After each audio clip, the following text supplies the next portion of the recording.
Good afternoon. I know it's after lunch, so try to stay awake. Just kidding.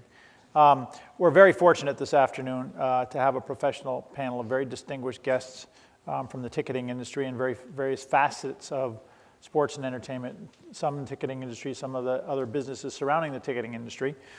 So please turn your cell phones off, turn them on silent, put them away. And please show some respect to our guests today. What I'm going to do is introduce them. They're going to talk a little bit about their backgrounds and the companies they work for. And then we'll go through a list of questions. And we'll go to about 2:30, 2:45. I know you watch your clocks. Then we'll do a Q&A. Just to remind you, this is being taped for our other campuses for Miami, Denver, and Charlotte.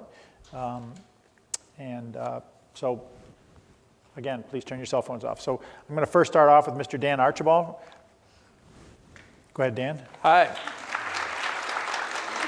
So thank you, Lee. Thank you, Johnson & Wales. I'm Dan Archibald. I'm from Boston, Mass. A little bit about my academic pedigree. I started in arts and crafts. I was an American history major, pre-law at Boston College, finished up there in 1999. Promptly left and went to go work for Accenture, or then Anderson Consulting for a few years. Found that remarkably humbling and had a great manager who said, "You're great, you got a good attitude, but you need to go learn some of the vocational skills of business." Then went into pursue a master's degree in MBA at University of San Diego. And from there, followed a bunch of Accenture alums to a then startup called Paciolan, where I am now. So in Paciolan, if you sat in on Maureen's session a little earlier, she kind of stole some of my thunder on my personal pedigree there. I kind of came up there about 14 years ago, working more in a services capacity as a project manager, helping new customer installations and managing change from one ticketing system to another. Then left after our acquisition from Ticketmaster, went to go work for a really cool startup called ChoiceStream in Cambridge, Massachusetts. Then on to Major League Baseball Advanced Media for about 5 years after they had acquired Tickets.com. And then about 4 years ago, we kind of got the band back together at Paciolan. About 5 or 6 friends all came back to the company around the same time. And in my new role, I help Paciolan work primarily in the arena business and in the regional ticketing distribution business. So kind of everything outside of our core activities around performing arts and college athletics. So thank you very much for having me up here. This is a fantastic panel. Thank you, Dan. Next, please welcome Mr. Charlie Callahan. Thanks for having me. Actually, Johnson & Wales alumni, class of '97. Was a marketing major. Left when I graduated Johnson & Wales. I joined ESPN, and I spent nearly 10 years at ESPN, working primarily in their marketing department. From there, I joined a local marketing agency for about 2 years, and then from there, I started, co-founded Bright Spot Events, and we've been in business about just starting our 8th year this April, and we are primarily in a event technology company for the sports and entertainment industry. What that means is that we do a lot of event registration websites, event apps for VIP, B2B types of events. So as an example of something we may do, we just did the NFL owners meeting. So the NFL will invite about 1,000 people to attend a meeting where they'll talk about rule changes, vote on different things. And we'll do the event website where they could register their attendees, their guests, and we would do an app for them as well that gives them all their documents, contents, agendas, and schedules, and things like that. On the ticket side of thing, we do a lot of B2B events where it's not necessarily ticket purchases, but what we do is mobile tickets. So for example, NBC does their giant sales pitch called an Upfront at Radio City Music Hall every year.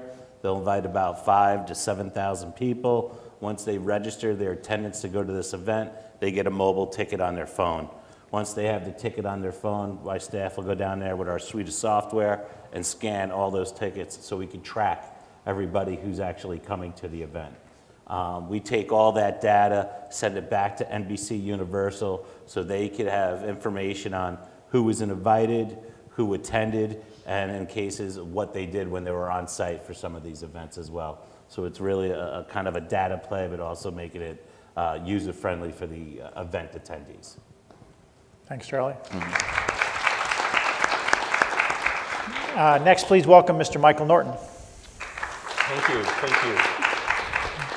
Good afternoon, thank you for being here. Lee, thank you for the invitation. Currently, I am the Director of National Accounts for a ticketing organization named Access, AXS. We sell and service ticketing software for a majority of the AEG sports and entertainment venues across the world. Some of those venues include Staples Center, the Q Arena in Cleveland where King James plays basketball, the Clippers, the Galaxy, overseas in London at the O2 Arena is another client of ours. My particular role is that of a business leader and a business manager for any third-party entity that wishes to connect into our ticketing system. Specifically, the Groupons of the world, the Living Socials of the world, and other third-party companies that surround the ticketing space, whether it's text to buy or seat upgrades in venues, and all of these other kinds of fringe companies where a client will develop a relationship with one of these companies. I navigate and help that organization gain access to that client data so that both our clients can be successful and the third-party relationship partner can be successful. Additionally, in my background, I am a former adjunct professor here at Johnson & Wales University. I had done that for 4 or 5 years in the past, and it's always a pleasure to come back to campus and to take on meetings like this. Additionally, in my background, a former executive of Ticketmaster. I was the New England Regional General Manager for a number of years, and then in my last 10 years with Ticketmaster was based in New York City, and I operated the P&L for the entire Northeast region. Again, a pleasure to be here today. Thanks, Michael. And finally, Ms. Jema Schiffer. So currently I work for a company called Ticket Galaxy. If you guys have ever purchased tickets on StubHub, SeatGeek, Game Time, any of those types of third-party, I would assume, smart device applications. Most of you look like you aren't on a desktop very frequently, but if you're on an app buying tickets like that, more than likely, I would say 7 out of 10 times, it's probably our inventory. I'm in the inventory acquisition business. So essentially, all day long, I shake hands, kiss babies, and make people feel good about working with what the primary would potentially call the boogeyman or the big bad wolf. It's not the guy you see standing on the corner. I have not been asked to do that yet. If they did, I would not be working there anymore. But the secondary market is more so working with teams, venues, entertainment groups, and really complement a lot of what these guys are talking about in their business of meeting the fans where they're at in the buying process. So the Groupon was mentioned. In, I would say, around 2005, Groupon gave all of us a voice that if we bought as a group, we got a better price. So in that happening, the secondary, when we're meeting the fans where they're actually buying, which is on your smart device and probably within 24 hours of an event, if that event's not on there, or if there are no tickets, people just assume, oh, I can't go. So what we're doing is working with all these teams, venues, and entertainment groups and working with the primary ticketing platforms to make sure we can acquire inventory and be able to get it to the end user, the fans who are going into each of these venues and events, which is interesting to be on a panel with these guys because all of our stuff is integrated whether we like it or not in some capacities, but I would say based on the conversation we had at lunch, we all play very nicely in this space. And again, StubHub, Vivid, SeatGeek, all of those different sites, we play nice with them as well. So again, thank you for having us today. The lunch was amazing. You guys have a really cool culinary program, so kudos to that. Thanks, Jamie. So we're going to talk a little bit about their education before we get into more of the meat and potatoes of the industry that they work in. I'm going to start with Jema. How did your education prepare you for your career today? And if you could go back to college, what courses would you take, do you think? How it prepared me, I would say you guys all have a choice. We all have a choice. Every day we wake up, you choose whether you're going to show up to class on time. You choose whether you're going to get ready to go to class and participate, or if you're going to be the person not sitting in the front row. The biggest takeaway for me, especially being a female, and I was one of 3 in all of my classes, and I'll tell you this too, of my graduating class, there's 5 of us in the industry, of which are the 3 females and 2 males. The rest decided to go a different route. That being said, I was knocking on my professor's doors saying, I need you to know who I am, and this is what I want to do in this industry, and I need you to help me get there. I knew all their backgrounds, I knew where they came from in the industry, and who they could help introduce me to. So from an education standpoint, the day I walked onto campus at Robert Morris, which is in Pittsburgh, it was, okay, let's get a game plan. How are we going to do this? I only have 4 years. I actually graduated in 3 and said, hey, how are we going to get there? So I would challenge all of you guys to really take a look in the mirror at this last month of the semester. For those of you graduating, you don't have much time, but if you've got another semester or hopefully a couple years if you're freshmen, really make a decision what you want to do in this industry. And it may not be what you ultimately end up doing. As you'll hear from all of us, we probably didn't take exactly the path we wanted to get where we're at, but go to your professors and ask them, how do I do it? So I always describe it like dating. You know, you go on these dates and you meet people and it's not Mr. or Mrs. Right, but it's something to understand where you want to go in the future for who you want to settle down with. So that would be, from an education standpoint, have a plan. And then if I could go back to school and really concentrate harder, it would be, I loved my marketing courses, but looking at the numbers more. Data analytics is probably something you guys are all being talked about. Try to get yourself more involved in it. You don't have to be the coder or the person who's slicing and dicing the numbers, but understand what they're saying. Our industry could really use some people who understand the numbers so that when we all come in, we're having an intelligent conversation and we're not bringing you up to speed on what other teams or parts of a league are doing. So numbers, and I don't know is that economics or what classes do you go for that? Hence, wasn't paying attention for that stuff. I like the marketing stuff better, marketing and sales. Thanks, Jema. Michael, how did your education prepare you? And if you could go back to college, what would you take? So I was first of all, show of hands, seniors graduating this year. How many? Oh. So the majority of the room. Congratulations. You've almost made it. Hopefully there's no surprises over the last 6 weeks. And that Professor Eskelson will be kind to you in your final grade. So I was the middle child of 6 with parents that grew up as probation parents, poor, undereducated. My father left high school to join the Navy because that's what men did back in the day. So there was not a lot of love in my household for college. So when I announced I was going to go to college, my parents were both like, well, good luck, have fun with that. But you're going to pay for it all yourself. And again, for the graduating seniors that paid your own way, paved this degree that you're about to get, and you paid for it yourself, congratulations. In 20 years, you'll thank yourself. So I started down the path of community college in Quincy, Massachusetts, while I also went to full-time work. There I received an education associate's degree in literature, of all things. Then I moved on to a local school system here in Bridgewater, Massachusetts, and got a BA from the State University system in Massachusetts. My BA was in theater design. I was going to be a light and scenery designer as my craft. And again, my parents, rose to the occasion at the kitchen table and said, gee, that sounds great. How are you going to make any money? And along that time, as I was studying theater, I also met my then future wife. And she wanted not a life of poverty and theater. She wanted the white picket fence and the colonial house and the 2 kids and the dog.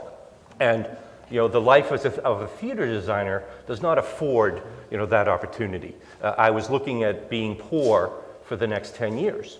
But I loved the theater. When I proposed to my wife, I did it in a theater.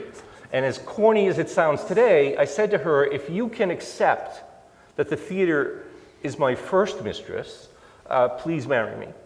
And she was foolish enough to do so. And I thought about theater and what else could I do? And I thought moving into front of house was the right thing to do. And that's how I found box office work and marketing and the front of house things that are inherent within our business and our industry. So I married, if you will, the two worlds together and have had just a great career and more importantly, a fabulous relationship with my wife and two children over 30 years. I also got my master's degree, MBA, from Denver Regis University. So how did this all prepare me for a world of ticketing and a professional life? Not so much, Lee, to be candid with you, but the liberal arts courses in math, in sciences, and Word documents and typing on a program rather than a typewriter, and learning those basic skills that were just coming out at that time is something that I would reinforce to everybody in this room. Learn about technology that you work and use every single day. Don't just use it, but understand the background. How does it come together? Understand some of the technology. Certainly know that every technology hopefully improves the bottom line of that particular business and businesses that it is associated with. So I'll leave you with the fact that there's been a tremendous amount of change in our industry over the last 25 years, but even more change will come in the next 25 to 50 years. Thanks, Michael. Charlie? Same question. Could you repeat the question, please? Sure. Alex? So how did your education here at Johnson Wales prepare you for your career? And if you could come back here, what courses would you take that you didn't take when you were here? It was interesting. When I came to Johnson & Wales, I came as a freshman knowing where I wanted to work post-graduation. I wanted to work for ESPN. I loved the This Is Sports Center commercials. You guys seen them? I thought they were the best things on TV. And not because I was a giant sports fan, it was because I loved good marketing. I thought, commercials were on all the time, but how many of them were really good, right? So that's where I wanted to work, knowing that going into school. And I said it freshman year to my mother, I said, when I graduate, this is where I'd like to work.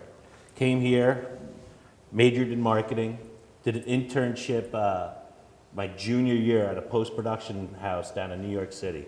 Lucky enough, I met a producer for ESPN, and I globbed onto this guy throughout my internship and made friends with him and stayed connected with him. Lucky enough where he had made some introductions for me. I said, hey, I'm graduating in May. I'd like to, potentially try to get a job at ESPN. Who could I speak with? He gave me 3 names or 8 names or whatever it was. I did telephone interviews here on, over on the east side when I lived over there, and I can remember standing there with a house full of crazy people, and I'm trying to have a serious telephone interview with a potential employer. Came home during the second trimester break, Christmas break or whatever it was, interviewed, was lucky enough to have 3 job offers from ESPN in different departments upon graduating. Chose a job that I just took that, whatever offered the most money. It was nothing to do with marketing. It was in it was in operations, and worked around the clock and worked weekends. But, I think one of the things coming here at Johnson & Wales that allowed me to get into that position is that I took a course that was professional development. I don't know that they still offer it. You guys, it was like you had to take it your senior year, and all you did was write cover letters, be interviewed, and practice interviewing for, a trimester.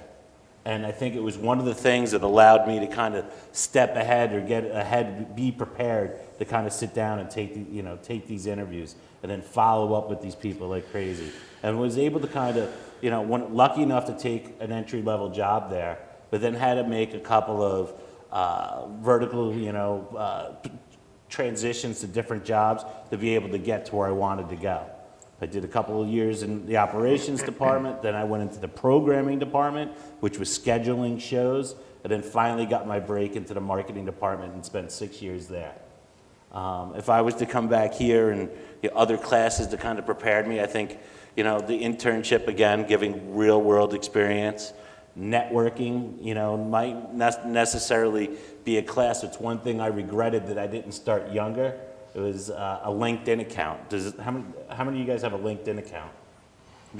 That didn't exist back then. Building that network, making those connections, and that, building, it's going to be the most valuable thing that you can ever kind of create in your life, because you'll never know who your next boss may be, business partner, customer may be. So, learning that type of stuff, being able to, work on interviewing cover letters and resumes. But some of the things that, I think was more on the event side of things that I'm much more involved with now, but they didn't necessarily have the SEAM program, Sure. When I was here. But years ago, I don't know if anyone's from here, the ESPN, the first X Games, were here in Providence, Rhode Island, and I remember volunteering to kind of help out and be like, I just want to be involved, and they were having street luge down College Hill, and they had all sorts of great events going on here, but that kind of fired my inspiration to kind of do it. But I think it was the professional development classes, which I still, owe a lot to, networking, and then kind of just keeping at it. Thanks, Jerome. Dan? I think I'll just go down the panel. I'll echo Jamin's recommendation. If you haven't taken a stats class and you're coming out of undergrad, buckle up, right? You need those skills because you're going to be going up against some people that have some serious chops, coming out with a degree or something around microeconomics, and you're going to be in the room with them, and they're going to blow past you. Blow past you. So whether you didn't take it here, go find a community college, take a stats class. This is like consequence free for you guys. Audit the class, get a C in it. It doesn't matter, but just to have that appreciation of what you're gonna have, because any role that you have as you move up into a management role, you're gonna have that capacity to make decisions based on data, and you're really gonna wanna have that vocation. So whether it's community college here at Johnson & Wales, Khan Academy, something free, get a stats book, read it and know it. That's something that I was a little bit late in my undergrad career, a little bit of a gotcha. On Michael's note, if your parents or somebody in your family has helped you out with your tuition along the way, see if you can get your last tuition bill and chip in on it. It's like one of the best advice I got from somebody coming in, and just say, hey, I want to pay $500 for this last check. Chances are someone in your family will just give it right back to you, but the thought that counts. So if you're somebody like Michael that grounded out, I mean, you're going to meet people like that, and he is an absolute titan in our industry, and it's because he had that character building experience of paying his own way. It was a foundational part of it, and it's not the first time I've heard that story, and it's awesome, so I would do it. And then for Charlie, that verb kind of globbing on to somebody, that's very much how I've stayed in the entertainment industry. And those of you who were here earlier, you met my mentor, Maureen Anderson. So I was on a much different path in my career, just waiting for my wife to kind of finish up her graduate degree and then taking a shot in public service, going to work for the U.S. State Department. And Maureen just kind of got me, plucked me and said, no way, you're part of the tribe already. You just got to stick with this. You're going to have a lot of fun doing it. And I really just followed her around the country for about 3 years, literally just doing everything she did and learning her ways and learning my way around. And I couldn't be more thankful. So if you're going to find, depending on what episode you are in your career, it might be here at undergraduate, it might be in that first job, your internship. You never really know where that first person that you're going to really want to glob onto is going to be. But listen to that, because that's not going to be something that's always going to make sense. It's probably going to pull you off of that path that you were on, but it can really have great impact. So whether it's a coach, a mentor, someone of your first bosses, hopefully you luck out early. Maybe it comes a little bit later, but to listen to that. Thanks, So Dan. I have a question for Charlie. So ESPN was your goal. Sure. Even before you wild. started day one. That's wild. Lofty goal, because it was, gonna you so know, go all had over just the started. place. But then Quinnipiac University, also in Connecticut, Sure. is tightly knit with ESPN, and that's where they. You want to know how I ended up here? How do you come to Johnson and Wales when Quinnipiac can? It was right in the backyard. It was easier to spell, Johnson Well, Wales. No one can The spell honest Quinnipiac. to God, God's honest truth. My best friend was coming here for culinary arts, and he said, "Hey, I got an application, and they give you one for a friend." He's like, "Here." Marketing Is he a friend to this day? To this Okay. day. And I applied, and I did not even visit, and I got accepted. And then I was like, "Take School of Marketing. It's near the beach." I thought. I was wrong, you know. So and yeah, the Ocean State, right? Okay. So, There you go. but that, long story short, that's how it just happened. But things like that happen too, when you network and meet people and talk to them. You know, when we talk about globbing on and finding people, you'll find that a lot of senior level people will look for young people and want to help out and try to get them, Right. you know, moved up in the world and take under their wing. A lot of the smartest people I ever known, they'll see something in you. They'll like something about you and they'll want to support. But you have to look for it, you know, and you have to be you know, you got to stand out among everybody else. Just kind of keeping your head down and doing your thing is not going to necessarily get you to a different level. I have the funniest story where I was at ESPN and I was very good at the copier machine for some reason. Anything got stuck in the copier, like, oh, ask Charlie, he could get the unstuck piece of paper. And there was a young kid walking around there and he's like, I was like, you having trouble? He's like, yeah, could you help me? So I go in there, get his paper unstuck from the copier. Turns out 15 years later, he's now the president of CBS Sports. And now that I'm here, and I sent him an email message on LinkedIn. And I said, hey, David, it's Charlie, remember me? Could you help? I would love to talk to somebody at CBS, so-and-so and so-and-so. 15 minutes, no problem, Charlie, got you covered. It was all because I helped him unstick a paper, you know, in a copy machine. For someone who I didn't know where it would end up 15 years later, president of CBS Sports. And I'll reach out and he'll send me an email back and make the connections. And that's all you can ask. But that was just from helping somebody with a copy machine. That's great. So you've gotten some great words of wisdom from this panel about career preparation and career aspirations. So I hope you've taken some notes. We're going to switch over now to the industry itself, and we'll go back to Jema. From your perspective, what do you think is the most important and/or significant challenge facing you and your company in the sports and entertainment business today? I would say right now, like how we started this out, is most people think the secondary market is the guy who's standing on the corner with the sign that says, I need 2 tickets, and really he's going to try to sell you 2 tickets.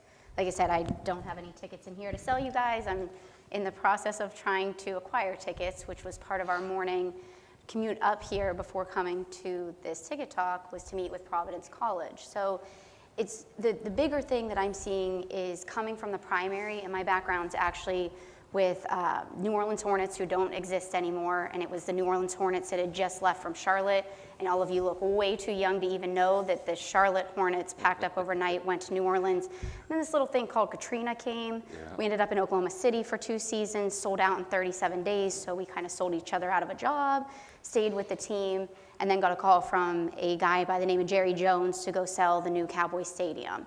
So coming from that side of the world and doing group ticket sales, season ticket sales, extremely ridiculous 30-year seat license sales for suites and seats, to then come over here and understand I must have been chugging the Jerry Jones Kool-Aid, because I don't know what I'm doing next week, let alone we were just all talking about, oh, you're going to LA in 2 weeks. And I'm like, oh, I'm going to be there too. I haven't even booked a flight yet. Oh, I better do that. I sold people on a 30-year basically mortgages for a seat, and most of them were buying 3 to 4 at Cowboys Stadium. I don't even know if I'm going to be a fan of a team in 5 seasons, or if that team's even going to be around and move to a new city. So to move to the secondary, my thought process was more of, we need, as fans, more control over what we're buying, because on the primary side, we're telling everybody what to do. But if we're on the secondary side and we can find ways from the primary ticketing solution and the secondary people who, like our company, has some very deep pockets, we can come in and supplement any budgetary needs up front. And as you guys learn, I don't know if you've got chances to meet with any of the pro teams and understand ticket sales and how that works, but that's in some cases how the lights are being kept on. Ticket sales, sponsorship sales, suite sales. So if you have somebody like our company coming in to buy that inventory, that's one less budgetary line item you have to worry about. Now it's how do we get those fans to come in here and create a great experience. So the big challenge for us is more of the perception of this is a partnership. We want to work with the ticketing platforms. We want to work with the teams, venues, and entertainment groups. We want to be consultative. But at the end of the day, it is a business, and each party needs to make money. But how do we come together in a cohesive unit to do that? Thanks, Jamie. Michael, most important or significant challenge facing you and your company? Boy, technology and the integrations that it presents. Again, in my role as Director of National Accounts, I'm working with, at any given time, 30 or 40 different companies that wish to engage with our client base in either selling tickets, performing data analytics, whatever that particular client need is. And for a ticketing engine, a software that needs to be malleable to all of those organizations and to deliver that integration as seamlessly as possible takes a great amount of commitment from the service provider, which is Access.com, and it takes a commitment from each of those third parties. All of the software is different. All of the hardware has nuance to it. And integrating with so many diverse partners is a big challenge. And yet, it needs to be done because you as consumers are consuming information, content, and purchasing tickets in a myriad of different ways that it did not exist 20 years ago. So as an organization, you have to be cognizant of the ways that fans are engaging and electing to purchase their tickets, and you have to keep up with that pace to the best of your ability as a company. Thanks, Michael. Charlie? I'll echo this thought. It's also technology-based. It's one of the big, it's always evolving, it's always changing. One of the things that we do really well is that being able to track who actually comes to these events. So from even a security standpoint, where no longer are these venues, okay, how many tickets did we sell? How many people actually showed up? But then they would like to know who actually came there, you know, and for myriads of reasons. Mostly for us, it's through marketing. You know, they want to know who was invited, who showed up, what did they do when they got there. So tracking all that data. There's also, you know, collecting this data is not always in the limelight of everything with Facebook. You see in the news now, what are you doing with my data? Are you selling my data? But protecting that data, collecting credit card information, making sure that, so from a staying on top of technology, we are very cognizant of that, because if we don't stay on top of technology, we could soon become a dinosaur and become extinct. So we're always kind of trying to learn new things, how we could do it better, how we could play nice, plug and play with other systems, and be able to kind of communicate that data of information and display it for somebody. But technology is definitely one of the bigger things. Thanks, Charlie. Dan? Yeah, for us, really managing some legislative risk.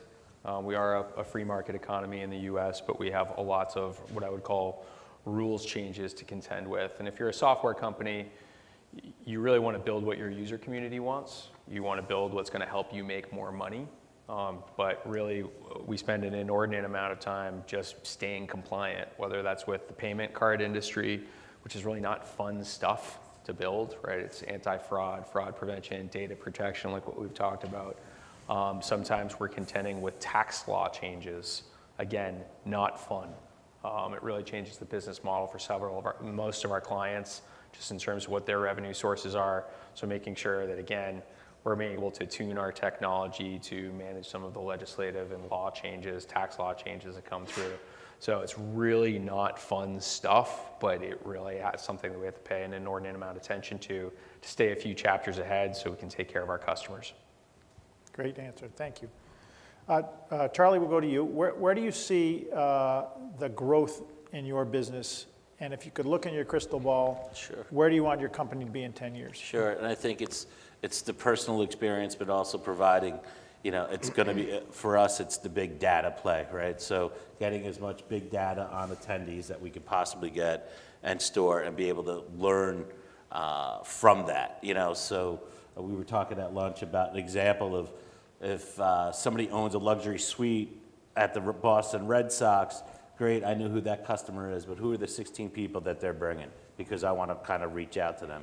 So again, it's really, I think, putting it all in the hand of the consumer, being able to do everything by their phone.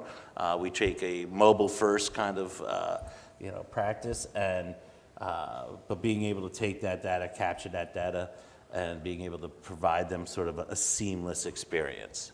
And where we see the company being is, again, it's staying up with the technology where things are going. Because now with you guys, I don't know if you're familiar with beacon technology, where you could track people, and not only when you get in through the door, but where you're going. If you go to one of the most connected stadiums out in San Francisco, you could do anything from your seat now. Instead of going and waiting online to order your hot dogs, you open up your app, you kind of download that type of stuff. And just the way technology is kind of, at least on the sports side of things, that you could do is, really where we look to be players. Thanks, Just something that came out of lunch today was a conversation topic of really giving you guys an understanding of what jobs are actually out there. And when Dan had reiterated the whole looking at stats, making sure you can understand the numbers.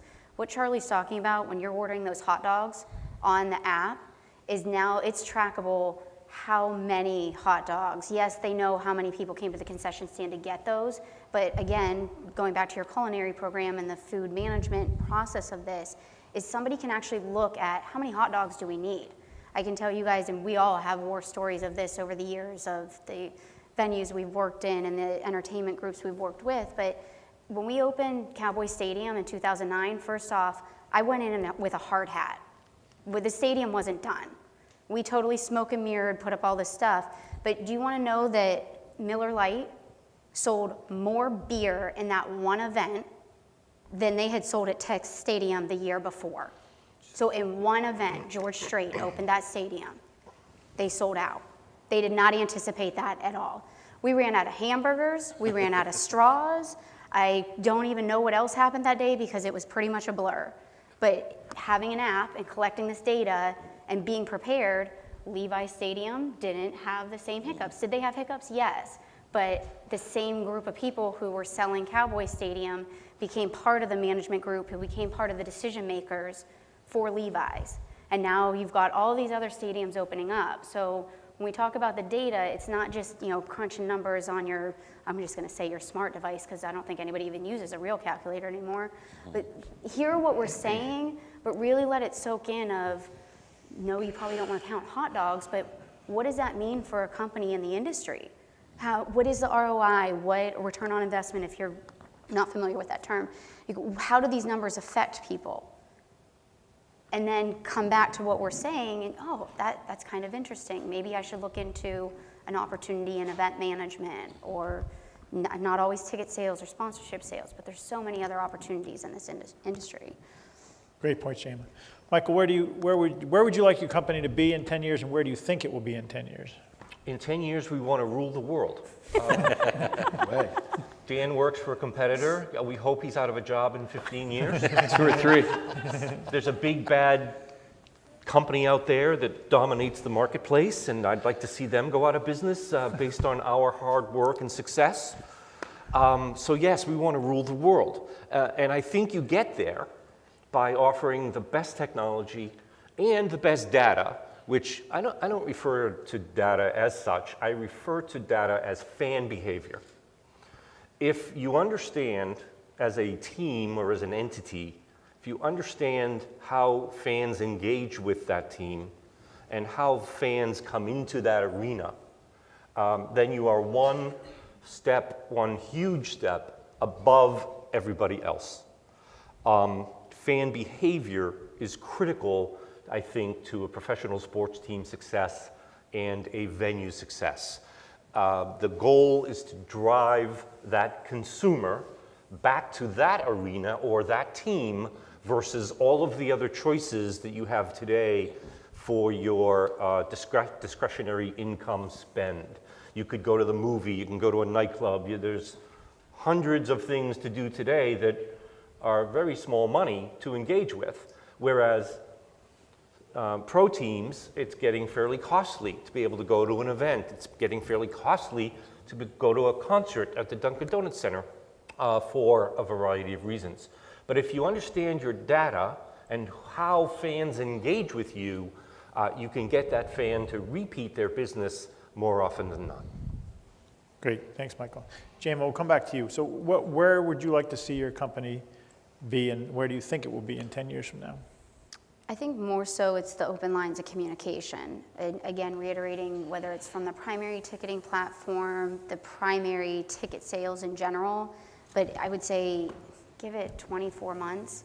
I don't know how many of you are familiar with Amazon Tickets and what they're trying to do.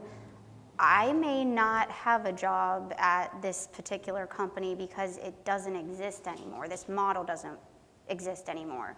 Dan mentioned it being a free market and the SeatGeeks of the world with the open distribution. Essentially, we're a company right now who funds buying inventory. So when we do that, yeah, it helps the team's bottom line. Then we take it and then we go out and sell it.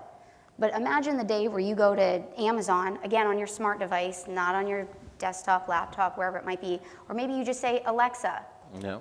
get me my toothpaste, get me my Patriots jersey. Are there 2 tickets available for this Sunday's game? And all of a sudden a drone comes tapping on your patio Yeah. door and Drop drops them. them all off. But just kidding, there's not tickets because those just got emailed to your smart device. Or I'm sorry, your smart watch that you're then gonna walk into the venue with. So in 10 years, no, what I'm doing right now may not exist. But you know what? What I was doing 10 years ago, selling group tickets, that really doesn't exist anymore either. How many of you guys have done any sales internships where you're smiling and dialing? Yeah, good for you for that.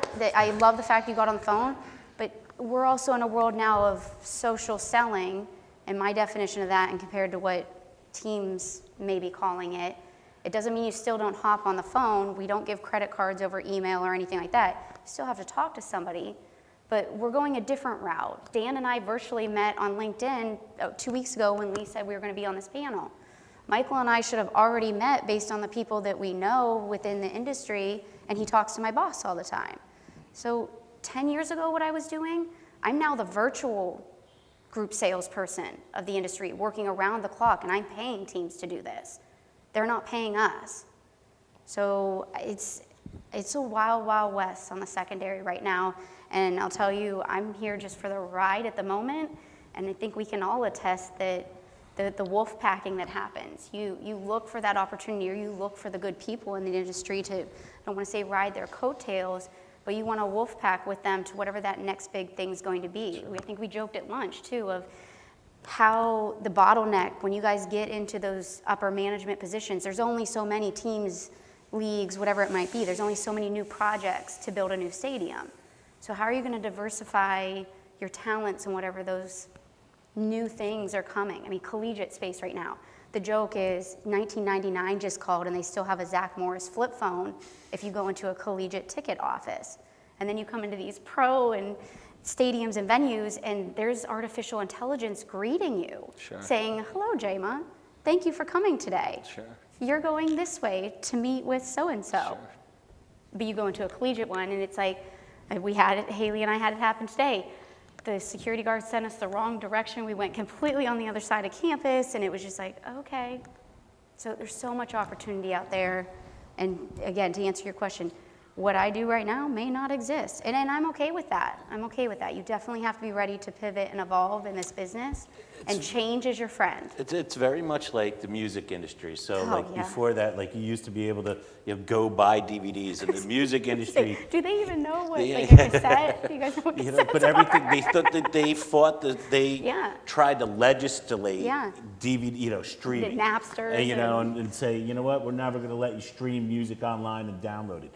Change that, but the companies that were successful kind of embraced that and said, Yeah, okay, let's if do this it. is the way the market's going, we need to kind of adjust with that. And that's always going to change, no matter what the Yeah. industry is, especially with ticketing events and things that are where they're going. It's a changing game constantly. So that's why, like, And would you guys say too, that's part of the reason we're probably all still drawn back to this industry is you don't know what's going to happen each day. Like Yeah, change it's is exciting. there all around us, and it's just a matter of if we want to embrace it or if we want to fight it. And if you're going to fight it, probably going to have to go get a new job, maybe even in a new industry. Dan, I look in your think crystal ball. Go ahead. Look in your crystal ball. My crystal ball? 10 yeah. years. But I think in 10 years out, I think that the nature of the inventory that most of us are selling will change. Some of that's going to be on the content side. It's not going to be as much stick and ball sports. So if any of you have been to an esports event, if you've been to Comic-Con, if you've been to an anime show, probably the best example would be PAX East up at the BCEC in Boston. I think they're doing about 160,000 over 2 days up there. So the people at Fenway, the people at Boston Garden are looking at that saying, wow, how did we miss that, right? So I think just the nature of entertainment and maybe not exactly what your generation, but the people that are 5 and 10 years younger than you, what they're entertained by is changing very quickly. We've been a little bit slow to adapt as technology providers. So we're really looking at what's that experience for that type of content and what's the transaction look like? Is it a membership model like a subscriber or a season ticket holder? Is it a single ticket transaction? Are you wanting to buy access?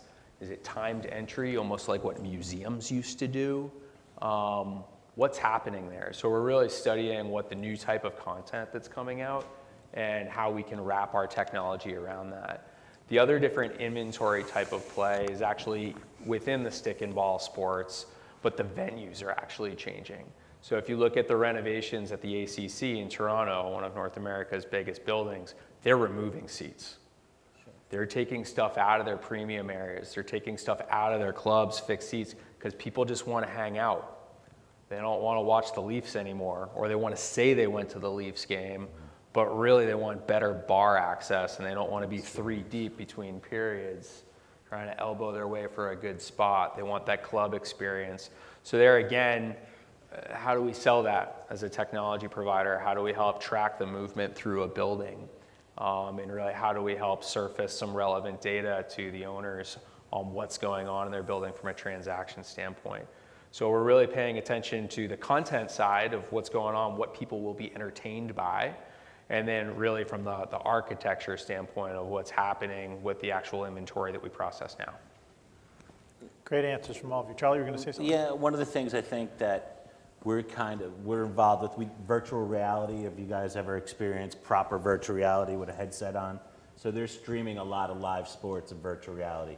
The NBA as a league really embraces technology, and eventually there's going to be virtual courtside seats, and where you'll be able to put a headset on and you're sitting there under the basket. How many front row seats can you sell virtually as opposed to how many you physically have here? And so as that technology kind of grows, it's going to change the sports and entertainment industry as well. As the headsets get better, as the technology and the streaming gets better, but people be able to watch games at home. I think it'll always have a social aspect of it. I think people coming and actually enjoying the game, there could be an oversaturation of technology. I don't know if you've seen, even now with augmented reality, if you go to a baseball game and there's some augmented reality apps, you could hold your phone up and it will show you different kind of more data, more information about the game as opposed to just kind of sitting there and watching it. You know, you'll be able to hold your phone up and know how many hits were to left field, how many were to right, where does, you know, this guy, his best, you know, where's his weak spot in his pitching zone. But that, like, all that technology kind of changes, it impacts it will impact the business. Great. We're running out of time, unfortunately. I mean, I've got a bunch of questions still to ask, but they've been giving us some great information already. So let's go to one more question across the panel, and then I'll open it up for questions from the floor. And Jamie did a great job of pointing out the future is, in many respects, in terms of employment, is unknown in terms of what your job title is going to be.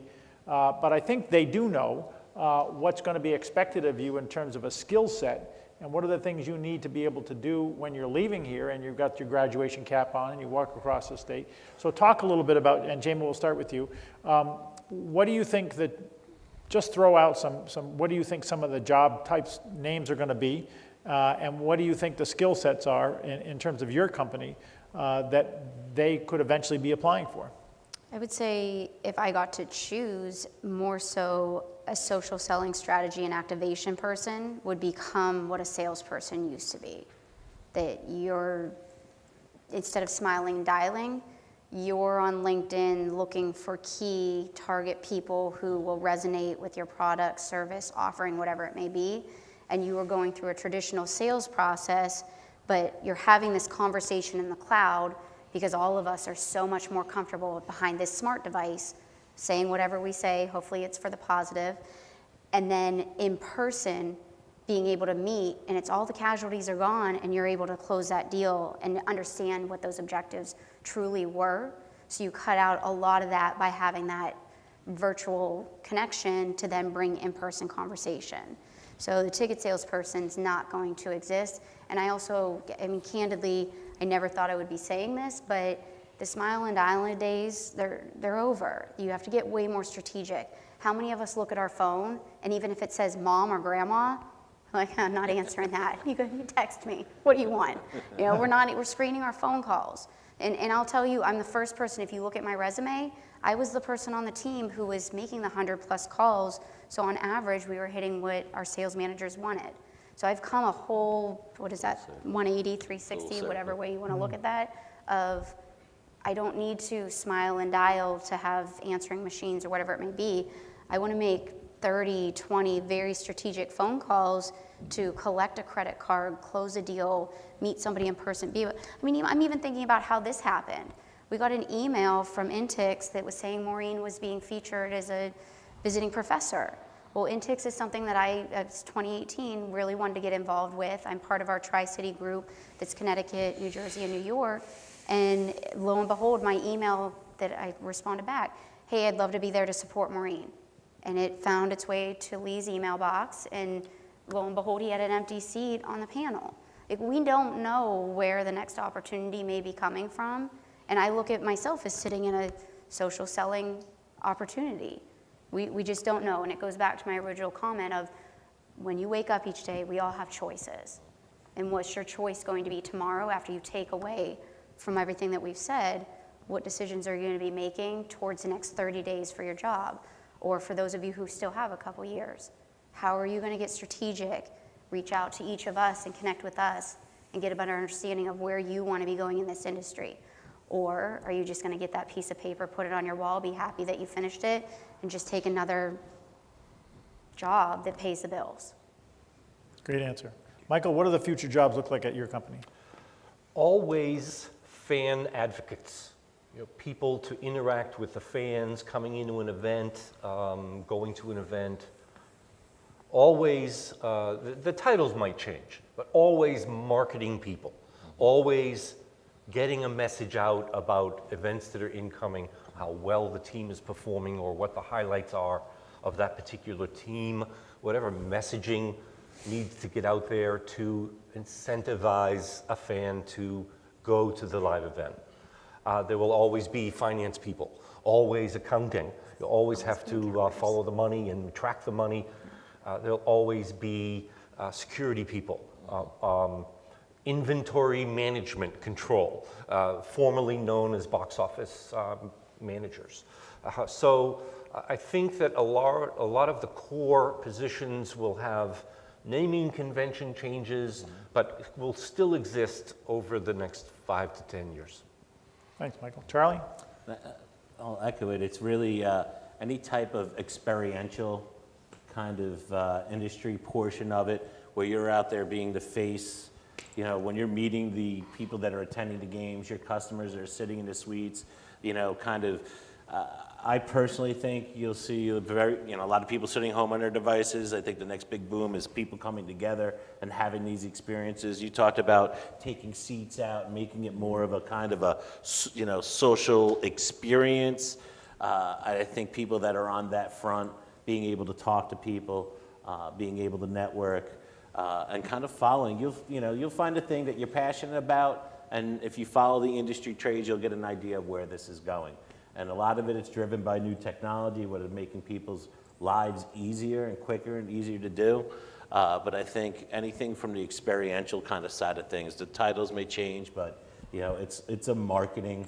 And even if you may not be in sales, you're always in sales, Always in no matter sales. what your title is. Even if you're just selling yourself, but it's marketing, it's sales, and from the experience perspective. Thanks, Charlie.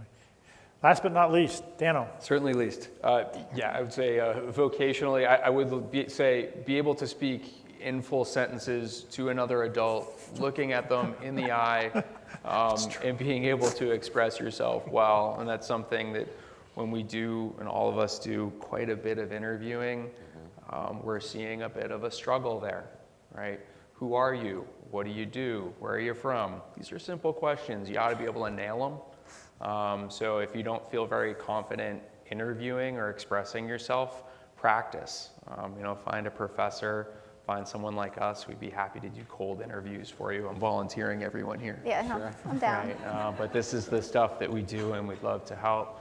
Otherwise, in terms of jobs out there, I would love to say that all of the roles will be in the fun stuff, the marketing, selling, representing a brand or a team. I do think the money will be oriented more towards safety. And so I think that the roles that are going to be coming up, both in technology, even at the franchise level, they're going to have a little bit more of a security orientation for the next 4 or 5 years. And that's simply because if the places that we go to play and be entertained, if they're not safe, no one's gonna go, right? So we've been worried a little bit about broadcast quality increasing so much, people are staying home. Now people are worried about, hey, can I send my kid to that concert? Can I send my kid to that show? Do I even want to go to myself? So I think there's going to be an inordinate amount of spend and investment at the franchise, at the municipal level, in entertainment districts, and at the venue level, just spent on security. Get yourself familiar with those companies. They're not represented up here, but do a little bit of digging because you're going to see a ton of investment in that space. Please give the panel a big welcome. Thank you for. Fortunately, like I said at the beginning, we're taping this because you'll see this in your professors' classes again and again because they've sent some tremendous stuff up here today already, and I didn't even get to half the questions I wanted to. But I do want to open it up to you because this is for you. We bring these tremendous professionals to campus for you. So this is your chance in the next 15 minutes to ask them questions. So start over here.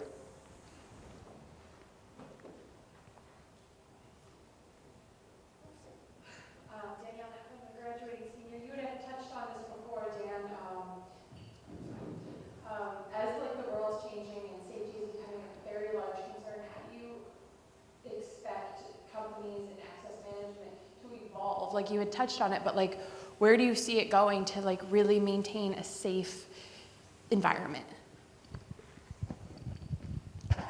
A few things. From a ticketing technology standpoint, I think the tolerance for anonymous fans in venues is going to end very quickly. If you were at Maureen's keynote this morning, she used the phrase, we're really one bad incident away from really having more of a bit of a check-in model, more conditioned to what you have with an airline. So I think that's one thing, just being able to furnish public safety officials a full manifest of who's in the building as a paid attendee. One of the other things that we talked about at lunch is who's working for you, who's in your building, what's the credential profile. It's an amazing, actually shocking, of dark secret is you have these, particularly in the festival space, casual environment, NASCAR, major events, people do not know who's representing them and working them. It's a lot of volunteers that are oriented. So being able to have a much more acute look at who's back of house, who's working in your building. So I think people are really sharpening up on what can their ticketing company help them do to identify anonymous fans, graduate to a check-in model. All of us are there. And then on the back of house side, how do I really tighten up the credentialing environment and the access environment from both passes, shift work, check in, check out. So there's a lot happening there, and we're all hustling on every side of the live entertainment business to get that done, but there's a ton of work to do. Anybody else want to chime in on that question? It hit the nail on the head with the security thing. Every year, the Super Bowl goes to a host city, and then what they'll do is ask for volunteers, and they'll get maybe 20,000 volunteers to help, and like, you know, they'll get a swag bag out of it. They'll be the ones out there giving directions, to all the people that are coming and visiting. Well, a few years ago, they used to just be volunteers. Now they've changed the whole process where they actually have to be employees, and every year they have to reapply. Now, a lot of it is based on the security. They don't want to have a bad fan experience. So they've worked with the Disney Institute to create a whole program to train no longer volunteers or seasonal employees, and every year they have to reapply for a position, even if you do it from city to city. That includes a background check, as opposed to like, hey, Super Bowl's coming to my town, yeah, sign me up, I want to volunteer. You show up at a meeting and they're like, all right, you're in this group, you're doing this. Oh no, now it's a online interview, application, background check, and everything, and then a process of training of how you deal with fans, security, because they also use them as eyes on the streets for any kind of thing that may be at place. Great comment, Charlie. Anybody else? Next question from the house. Oh, come on. Haley, you said you were gonna have one. Oh, there's one. There's three of them. There we Good, we'll go. start here. You guys said that you do quite a bit of interviewing. What do you look for on a graduating student's resume? Let's, anybody specific or the whole group? Go, I would Chris, start say here. my big thing right now, and I know it's probably not going to be the most likable probably answer, but how many of you have reached out to industry professionals and asked what's keeping you up at night? What Excel project are you working on that I could take 3 hours of my day and it's fresh in my mind because I just took a computer class and could do a data research through pivot tables and different things that you know how to do that, believe it or not, some of the people in the industry don't. Again, believe this or not. But these are things that are sitting on our to-do piles. We just don't have time to get to them. So rather than pizza delivery, lifeguard, babysitter, whatever it might be, good for you. You're responsible, not to make that sound brash or anything like that. But do you know what it says to me if you reached out to any of us and said, what's keeping you up at night? What's a 3-hour project that I'm not asking to get paid that I could take on for you this week that's no harm, no foul of your company and any access to any privy information or anything like that. But to start looking on there and see those, the first place I go on your resume is who do you know that I know? And if Lee's name's on there, I'm like, oh, Lee. So before I even get to you, I'm calling him. But if I start seeing, oh, you did this project for so-and-so and so-and-so and so-and-so. Okay, this is interesting. You've reached out. You know how to reach out to people. They let you do a project. I can ask them specifically how that went. Then I'll go to your references. But a lot of times that's unfortunately not what you guys are hearing right now. It's keep it to one page. Are the margins okay? Do you have references on there? Are your references somebody reliable and noteworthy in the industry? And I would love to see more things that jump out that show me that don't tell me that you want a job in this industry. Great answer. Michael? Yes, similarly, I want to see an investment in the industry. The candidates that rise to the top for me have some kind of experience. Whether it's an internship or volunteer or a three-hour report, whatever it might be, it's always, what can you do for me? How do you make me look better and I do my job easier, even though it is harder for you? That's what it's supposed to be, right? If you don't have any of that internship experience or background, then I want to know for that interview, what was your prep? What have you learned about the company? What have you learned about me? Because we're face to face and we're going to have a dialogue. If you have not done any investment in research about the company that you're talking to, you're going to have a very slim chance to go to the next level of interview. Great answer, Michael. Charlie? real world experience, if it's an internship, volunteering, getting involved, whatever the case may be. But I also think, personally, we do a lot of social kind of background checks, and I want to see what you look like online. I want to see where Facebook, LinkedIn, any of the other social platforms. We're looking at it. We're into technology, so it applies a little bit more. And then usually it's, if somebody has their own domain name, does anyone have their own name as their domain? Like, I'm Charlie Callahan, I have charliecallahan.com. Does anyone own their own name? We got one. Nice. You can own your own domain, and you can put a free website up there. It costs you $20 for a year. And you can have your resume up there, what you're aspiring to do, things that, that type of stuff. That is a step above everybody else. The one person that has it, puts it on their resume. You want other copies? It's on charliecallahan.com. And to do something like that, for me, that's a kind of step above. And then also, just being that we do a lot of web-based technology stuff, I like to see if anybody's written about anything. I don't care what you're writing about, as long as it's something that you're passionate about. So if you're passionate about cats and you're writing a blog about cats or something like that, that's fine. It doesn't have to be relevant to what we do. I like to see people that are kind of active in that type of stuff. But that's kind of specific to us because we do a lot of technology. Daniel? Yeah, I'd say I want to know that you're off the couch. Like, what's your level of activity? Are you involved? Because if it's just school, we're probably not interested. To echo a couple others, the derivation of how we are introduced is probably of most interest to me. Who did you know? How did you find me? That should be a pretty simple answer, right? And then I think the writing sample is really interesting. How do you surface what you're proud of with your written expression? That's absolutely fantastic. But just putting your hand up in a room like this, I know you're looking for a job. And I think just making yourself easy to be helped, making yourself saying, yeah, I am looking, can you help, do you care? That's gonna make it a lot easier for you than just kind of sitting in the background. Sure. Great comments. Somebody else had their hand up out here. I saw it, come on, one or two. Haley. Haley. Full disclosure, this is one of Jama's colleagues.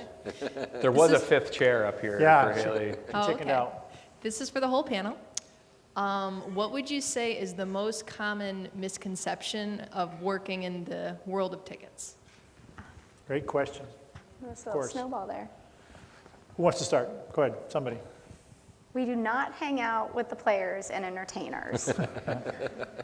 I can't get you free tickets. I cannot get you free tickets. I literally had to write on my Facebook wall, unless you birthed me or are part of my nuclear family, do not ask me for Super Bowl tickets. Yeah. I had to earn those. I was top 10 salesperson, so won a free ticket, and then we all got to purchase 2. So my mom, dad, and myself got to sit in the infamous seats that didn't exist at Cowboy Stadium during the Ice Bowl. Got stories beyond days for that game, but no free tickets. Michael? I got to take a pass. Let somebody else go. I'll come back to me. Charlie? One of the things is that, especially in sports, if you want to work in sports and entertainment, you're going to be working a lot of times when a lot of people want to be off.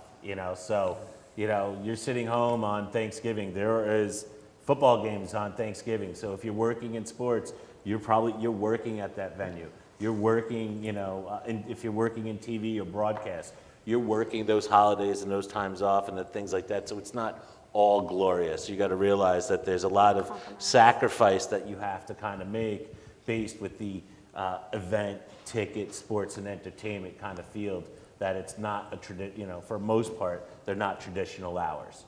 And so even if, Easter Sunday, there's Major League Baseball's games on Easter Sunday, and everyone that's working at those venues they're there working, so they don't get to enjoy those holidays off. But there's pros and cons with that. You do get to see and meet some amazing people and do some really cool things, but there's, it's not all glory.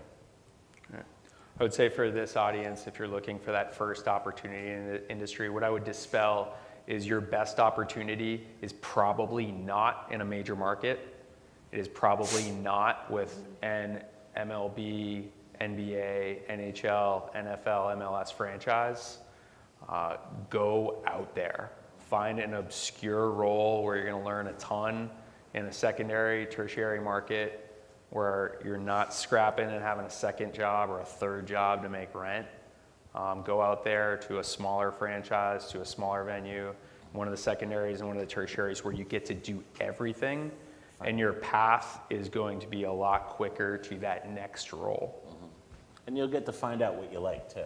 Exactly. So at the smaller the league, smaller the franchise, smaller the team, you'll wear multiple hats, but then you'll be like, you know what? I really love day game operations. I really love, sponsorship sales, or I really I could see this. And then, as I said, glom on, buddy up, and find that thing. And you'll find a lot of people are very willing to help, I think, but it's a great You got to idea. show them you're helpable. Yeah, absolutely. Yeah, I would also say, I would add, in addition to what I've heard up here, I would also add,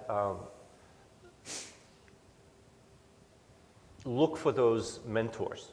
Look for those people that will help you as your career grows. But you have to earn that person's respect. You get nothing on day one until you start to earn people's respect around you.